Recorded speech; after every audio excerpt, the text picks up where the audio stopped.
अब ये मान लीजिए, ये देश की आजादी की लड़ाई है साथियों, देश की आजादी की लड़ाई है। जैसे कभी आपके पूर्वज, हमारे पूर्वज ने इस देश का आजादी दिलाने के लिए लड़ाई लड़ा था। पौने 200 साल लड़ाई लड़ा अंग्रेज से, तब जाके ये देश आजाद हुआ।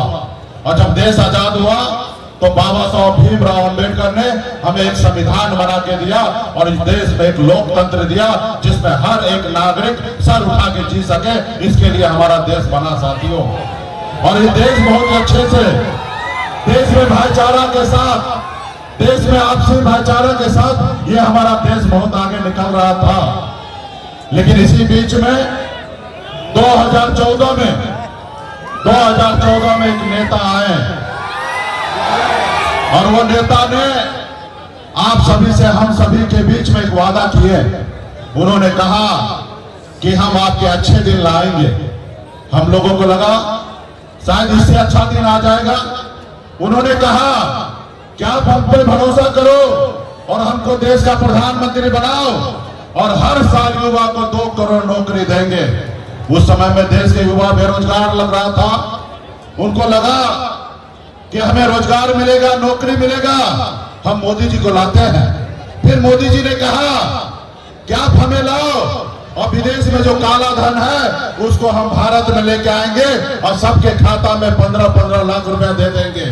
हमारे लोगों को लगा कि सही बात है, विदेश में काला धन बहुत है, इंडिया में आएगा हमको 15-15 लाख रुपया मिल जाएगा। उसके झांसे में आ गया साथियों। ये वैसे ही जैसे हिटलर ने अपने देश में चुनाव जीतने के लिए वादा किया था कि हम टैक्स फ्री कर देंगे, हम लोगों को पढ़ने लिखने के लिए एजुकेशन फ्री कर देंगे, हम आपका इलाज फ्री कर देंगे। जितना झूठ हिटलर को बोलना था उन्होंने बोला था और सत्ता प्राप्त किया था। उन्हीं को कॉपी करके हमारे देश के प्रधानमंत्री जी ने देश की जनता के साथ झूठ बोला और देश की जनता ने बोला जनता ने उनके पर भरोसा किया। आज साथियों, आज बताइए, देश के युवा जो है बेरोजगार है, रोड पे भटक रहा है, उसका शादी नहीं हो रहा है और ये कह रहे हैं कि हम अच्छे दिन लाए हैं साथियों। आज हमारे देश के युवा बेरोजगार है, परेशान है और इनको सुनने वाला नहीं है। अरे साथियों, आप सबको एक योजना पता होगा मोदी जी का। मोदी जी ने जब चुनाव जीत के आए तो उन्होंने अपने सांसद को कहा कि आप अपने अपने लोकसभा क्षेत्र में एक गांव को गोद लो और गांव को अच्छे से आगे बढ़ाओ। और आप सभी को पता होगा वो गांव कहां गया, उस गांव कहां कैसे विकसित हुआ आप सबको पता होगा। और जब मोदी जी का दूसरा जो काल हुआ 19 का, उस समय में गांव का चर्चा करना छोड़ दिया। आप यूं कह दीजिए कि मोदी जी से और उनके सांसद से हमारा देश का एक गांव उनसे संभल नहीं पाया साथियों, एक गांव संभल नहीं पाया, ऐसी उनकी योजना है साथियों।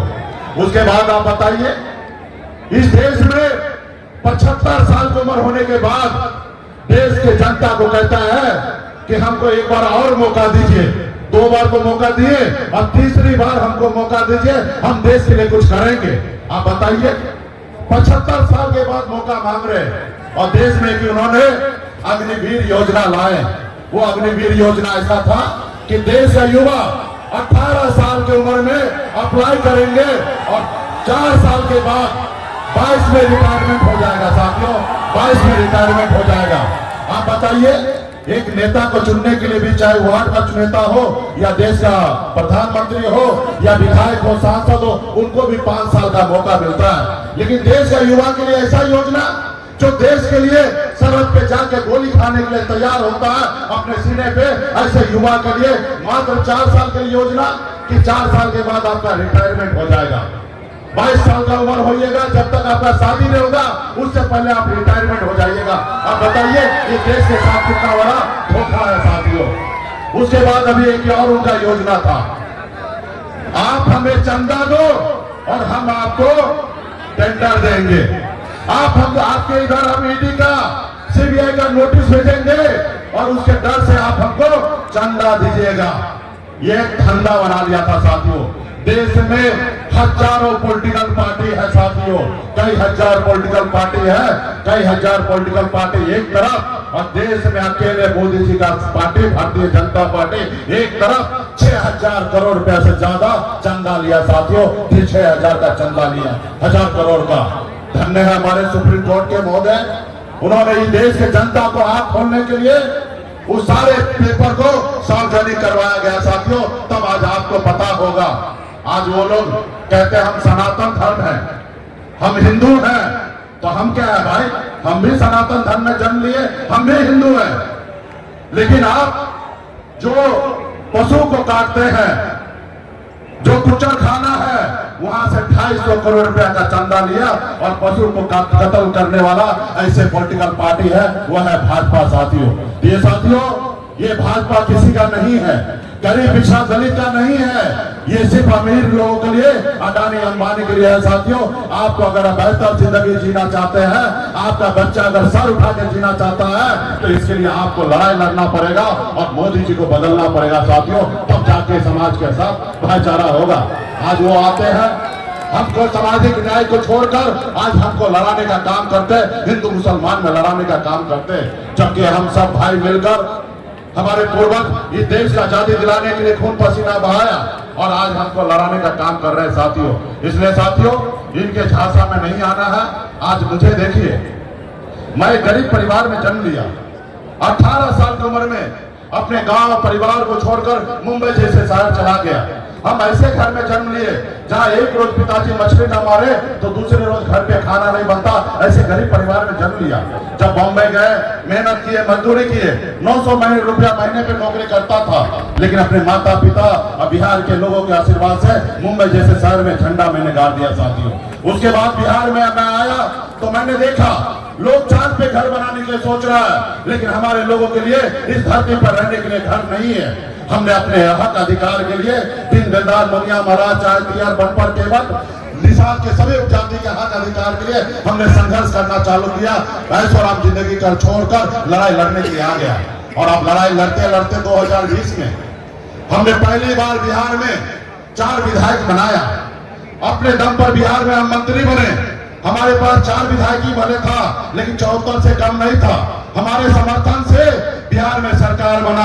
अगर हम समर्थन नहीं देते तो नीतीश कुमार बिहार का मुख्यमंत्री नहीं होता। ये हमारी ताकत था।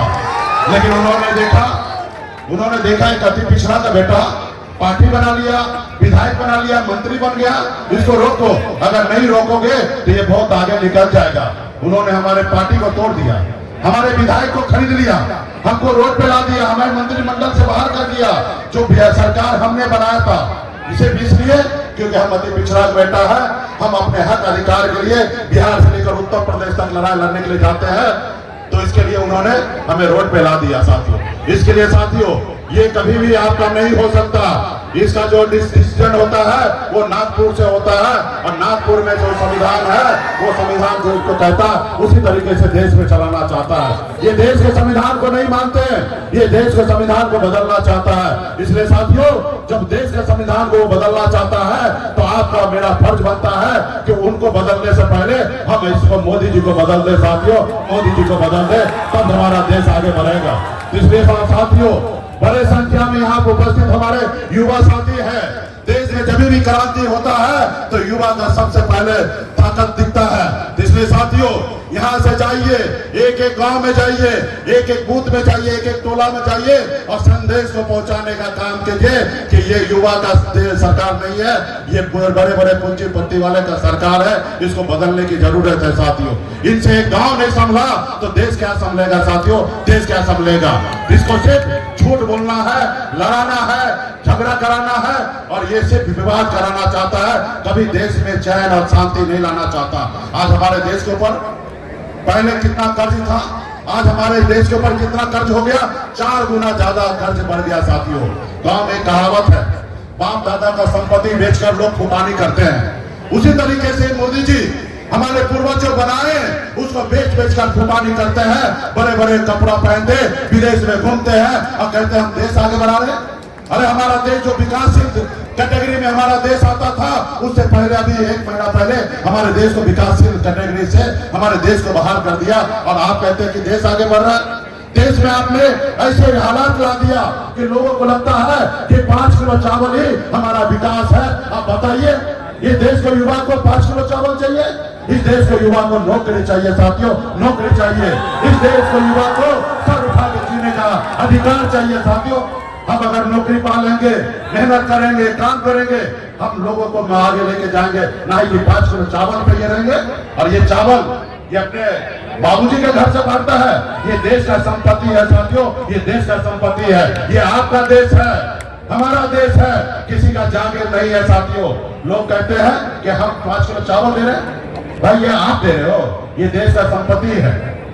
कर्ज लेके आप लोगों को गुमराह कर रहे हैं, वोट लेने का पॉलिसी बना रहे हैं। और ये चावल बांटने का स्कीम आज से चल रहा है, ये कांग्रेस के जमाना से ये चलते आ रहा है। सबको, हर किसी को, गरीब को सरकार की तरफ से न्याय मिल जाता है। हमें 5 किलो चावल नहीं चाहिए, हमारे बच्चे को नौकरी चाहिए, हमारे बच्चे को शिक्षा चाहिए, हमारे बच्चे को स्वास्थ्य चाहिए। हमें 5 किलो चावल नहीं चाहिए साथियों। इसलिए मजबूती से महागठबंधन के, इंडिया गठबंधन के साथी आप सभी से आग्रह है, युवा सभी से आग्रह है कि मजबूती से अपने प्रत्याशी के लिए वोट मांगिए और मजबूती से सामाजिक न्याय को मजबूत कीजिए। आज बताइए ना, लालू जी के विचारधारा पे बिहार में सरकार बना था, नीतीश जी, तेजस्वी जी के साथ आके सरकार बनाए, 5 लाख युवा को नौकरी मिला ना, 5 लाख युवा को नौकरी मिला ना। इससे पहले भी जो भाजपा का सरकार था, डबल इंजन का सरकार था, नीतीश जी थे, पहले दिए, पहले नहीं दिए। ये लालू जी का विचार है कि युवा को न्याय मिले। आपने देखा सामाजिक न्याय को मजबूती देने के लिए जाति आधारित गणना हुआ, और जब जाति आधारित गणना हुआ तो सरकार को एहसास हुआ उसमें SC, ST, OBC, अति पिछड़ा सभी का आरक्षण का दायरा बढ़ा कि नहीं बढ़ा? ये भाजपा होता तो होता क्या? भाजपा अगर होता तो आरक्षण बढ़ता क्या? इसलिए साथियों, भाजपा अगर फिर से आ गए तो हमारा आरक्षण खत्म कर देगा साथियों, आरक्षण खत्म कर देगा। इसलिए बाबा साहब का दिया हुआ संविधान को आगे बढ़ाना है और आगे चलते रहना है और मजबूती से लड़ाई लड़ना है। बहुत बहुत धन्यवाद।